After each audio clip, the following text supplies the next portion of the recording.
ಏನಿಲ್ಲ, ಆಂತರಿಕ ಸಂಕಟ ನಿವಾರಣೆ ನೀವು ಮಾಧ್ಯಮದೊಳಗೆ ಸೃಷ್ಟಿವಿನ ಅಂತದೇನು ಸಮಸ್ಯೆ. ಸರಿ, ಬಳ್ಳಾರಿ ವಿಚಾರದಲ್ಲಿ ಜನಾರ್ದನ್ ರೆಡ್ಡಿ ಅವರು ಆರೋಪ ಮಾಡ್ತಿದ್ದಾರೆ ಸರ್.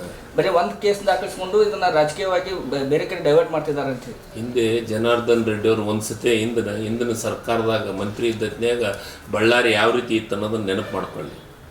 ಬಳ್ಳಾರಿಗೆ ಜನ ಹೋಗಕ್ಕೆ ಹೆದರ್ತಿದ್ರು. ಬಳ್ಳಾರಿಗೆ ಜನ ಹೋಗಕ್ಕೆ ಹೆದರ್ತಿದ್ರು. ಇವತ್ತು ಬಳ್ಳಾರಿ ಪರಿಸ್ಥಿತಿ ಏನೈತಿ, ಆ ನಿಯೋಗ ಸನ್ಮಾನ್ ರೇವಣ್ಣ ಸಾಹೇಬ್ರನ್ನ ಅಧ್ಯಕ್ಷತೆಯೊಳಗೆ ಮಾಡಿದೆ, ಮೊನ್ನೆ ಹೋಗಿದ್ದಾರೆ. ಬ್ಯಾನರನ್ನು ಪ್ರತಿ ವರ್ಷ ಪ್ರತಿ ಸತಿ ಯಾವುದೇ ಕಾರ್ಯಕ್ರಮ ಮಾಡಿದ್ರೆ ಅಲ್ಲೇ ಬ್ಯಾನರ್ ಕಟ್ತಿದ್ರು. ಅದು ಅಲ್ಲಿ ಬ್ಯಾನರ್ ಕಟ್ಟಿದ್ರು. ಅದ್ರ ಬಗ್ಗೆ ಬಳ್ಳಾರಿ ಬಗ್ಗೆ ಚಿಂತನೆ ಮಾಡೋದನ್ನು ಬಿಟ್ಟು ಜನಾರ್ದನ್ ರೆಡ್ಡಿ ಅವರು ಗಂಗಾವತಿ ತಾಲೂಕಿನ ಬಗ್ಗೆ, ಗಂಗಾವತಿ ಮತಕ್ಷೇತ್ರದ ಬಗ್ಗೆ ಚಿಂತನೆ ಮಾಡಿ. ಸರ್, ಗುಂಡು ಹರಿದು ಯಾರು ಇದರಿಂದ ಸರ್ ಗುಂಡು ತಾಗಲಿ ಅದ್ರ ಬಗ್ಗೆ ಸಮಿತಿ ಇದೆ, ಆ ಸಮಿತಿ ವರದಿ ಕೊಡ್ತಾರೆ. ಪೊಲೀಸ್ ಇದ್ದಾರೆ, ಪೊಲೀಸರು ಅದ್ರ ಬಗ್ಗೆ ತನಿಖೆ ಮಾಡ್ತಾ ಇದ್ದಾರೆ, ವರದಿಯನ್ನು ಕೊಡ್ತಾರೆ. ಯಾರು ಕಾನೂನು ಸುವ್ಯವಸ್ಥೆ ಹದಗೆಟ್ಟಿದೆ ಅಂತಂದು ಒಂದ್ಸತಿ BJP ಸರ್ಕಾರದೊಳಗೆ ಏನಾಗ್ತಾ ಇದೆ ಅನ್ನೋದು ಒಂದ್ಸತಿ ನೆನಪು ಮಾಡ್ಕೊಳ್ಳಿ. ಕಾನೂನು ಸುವ್ಯವಸ್ಥೆ ಏನಾಗಿದೆ ನಮ್ಮಲ್ಲಿ.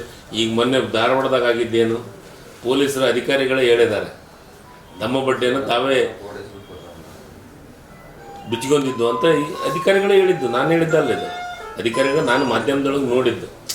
ಏನೋ ಗಿಮಿಕ್ ಅನ್ನ ಮಾಡುವಂಥದ್ದು BJP ಕೆಲಸ. ಸರಿ, ಬೆಳಗಾವಿಯಲ್ಲಿ ಕನ್ನಡ ಭವನ ಆಮೇಲೆ ಗಡಿ ಭವನ ಇದೆ, ಅದನ್ನು ಖಾಸಗಿ